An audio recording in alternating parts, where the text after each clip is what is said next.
Hey guys, how are you? Good. Look, it's really great to be back here. We're really excited about getting back to practice, getting started with this team.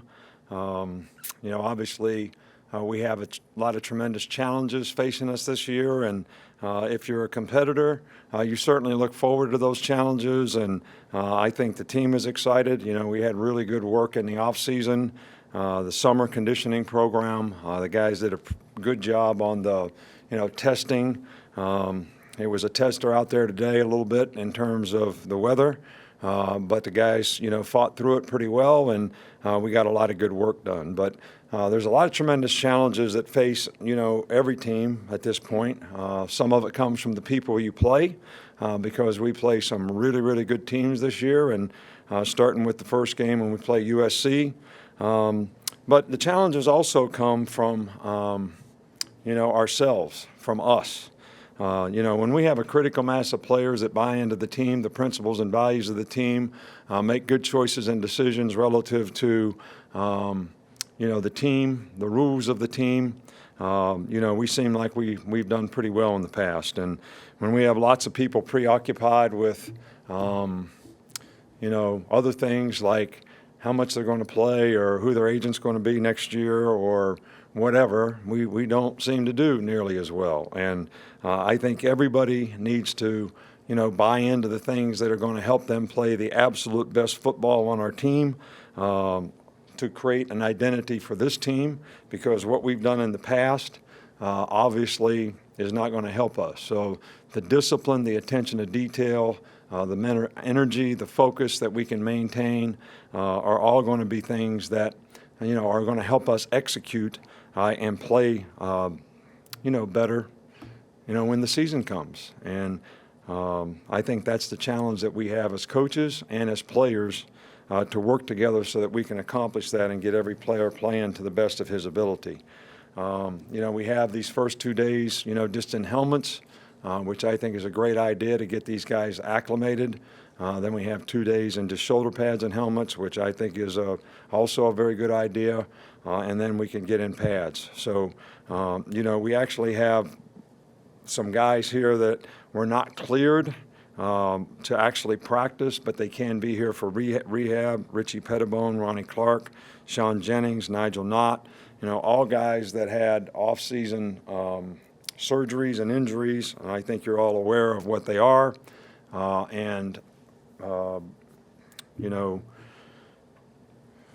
Those guys will not be able to participate probably until school starts, but, we'll manage their rehab on an individual basis, and when they're ready to get into football, we'll sort of,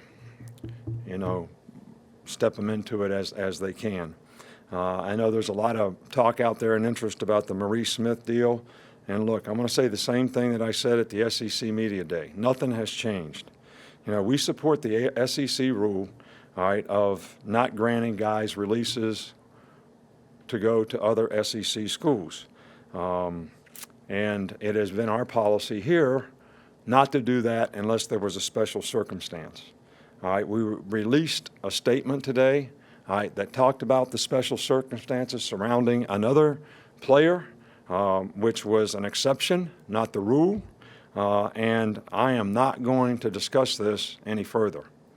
Maurice did a great job for us around here. We want to help him every way that we can, and he has opportunities to go other places outside the league, and we are supporting him and helping him to do that. So that's all we can say about that.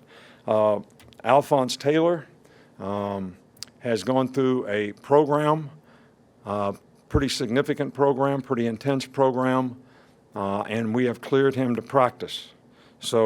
But we have not made a decision, and it will be based on what he does and how he does it as to whether that suspension that he had will be lifted when the games come. All right, and I'm not ready to make that decision right now, and I don't think we have all the information we need to have to be able to make that decision. Dalen Charlotte, fine young man, did a great job here, made a tremendous amount of improvement.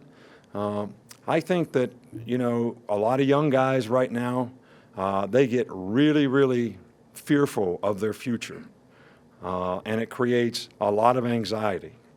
and they think if they change environments, that's going to help solve that anxiety and help them be able to get where they want to go. And, we certainly feel like we can help guys develop here, but if they think that there's a better way for them another place, then we're going to support them in every way that we can to help them do the things that they would like to do if they don't want to be, in our program here. Okay, guys, we'll start in the back with Cecil.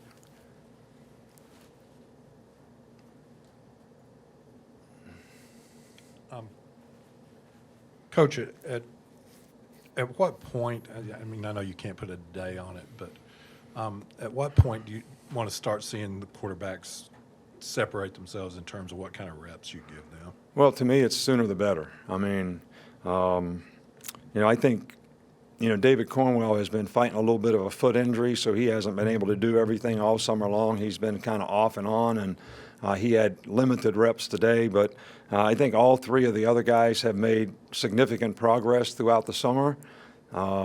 Somebody has got to win the job. Somebody has got to become the leader, the guy that can go out there and execute and win the confidence of his teammates and the players that he plays with on offense. And I think we have three guys that are all capable of doing that. I would love it if one of them separate themselves sooner rather than later. But as I've said before, I don't think this is something that you can force to happen, because if you try to do that, you put a guy in there, it doesn't work, you got to make changes. So you create more controversy, I think, sometimes doing that than just kind of letting it happen than trying to force it to happen. Back up front with Mark.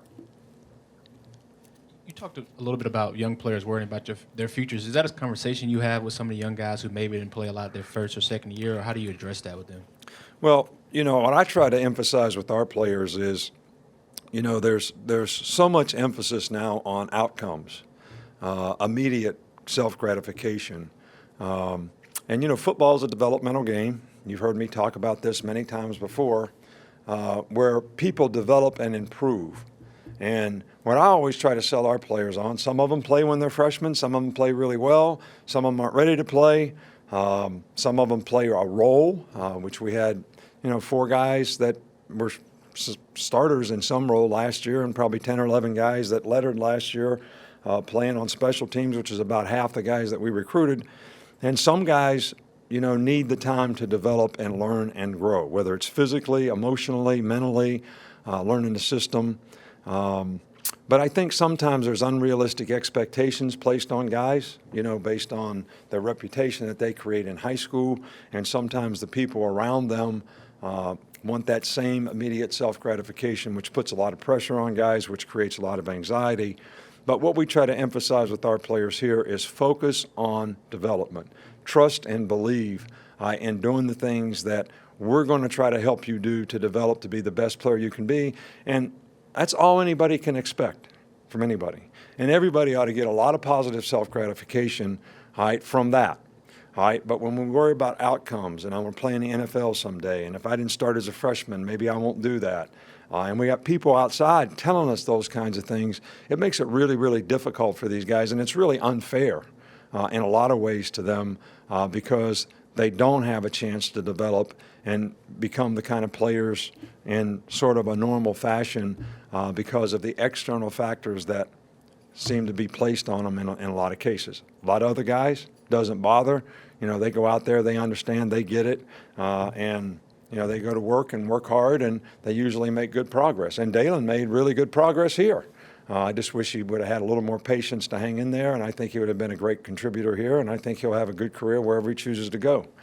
Far side with Matt. Nick, I have to ask, in your opinion, is there any chance that Maurice ends up at Georgia and is eligible to play this I already year? talked about that. I mean, you want me to do a Belichick on you? But what did I just say? It was a different question. Like I said, I had to ask. So. Well, I already answered it. Nothing has changed. So now you're asking me a hypothetical question, what if? I got enough issues and problems here without any what ifs. So we just had a media person in yesterday, and she said, never answer a what if. So do I need to do a media thing with you guys, not to ask what ifs? Well, as far as the quarterbacks, do you have anything in mind as far as the workload and how you're planning on dividing reps throughout camp? Do you have a guy that you think is going to have the majority of reps early on, or do you think guys are going to split that equally early on in camp? We have a plan for how we're going to do it. I mean, we just don't go out there and throw the ball out every day, and whoever runs in there first gets to go. I mean, every period, you know, we know who the quarterback's going to be, who's going with the first team, who's going with the second team, who's going with the third team, and how we're rotating. It's really, really well organized. I mean, I'm really impressed with how we do that on offense. So we do have a plan, Back up front here with Dwayne. and it changes every day. Coach, in regards to Cam Robinson and Hootie, what's the process in them going through camp? And I know you obviously got to make a decision in regards to those two. So what's that about? Those guys have done everything that they're supposed to do, and if they continue to do that, I feel like, you know, they've done a good job, and I don't, unless there's other issues that come up, I don't know that any kind of further punishment is going to help their behavior. I think they learned their lesson, and I think when the facts came out, things were not what they seemed to be, and I'm not going to comment on that anymore either. Go over here to Michael on this side. A couple more. I want to ask about Bo Scarborough. Like he was banged up a little bit today. How's he doing? How's the running back depth? He look? was just struggling a little bit early with cramps. You know, I think, again, you know, some of these guys get so anxious before they go out there, but he actually, you know, got over it and went through practice and did a pretty good job after he got going and got started and got loosened up. So he was fine. Last one here with Alex.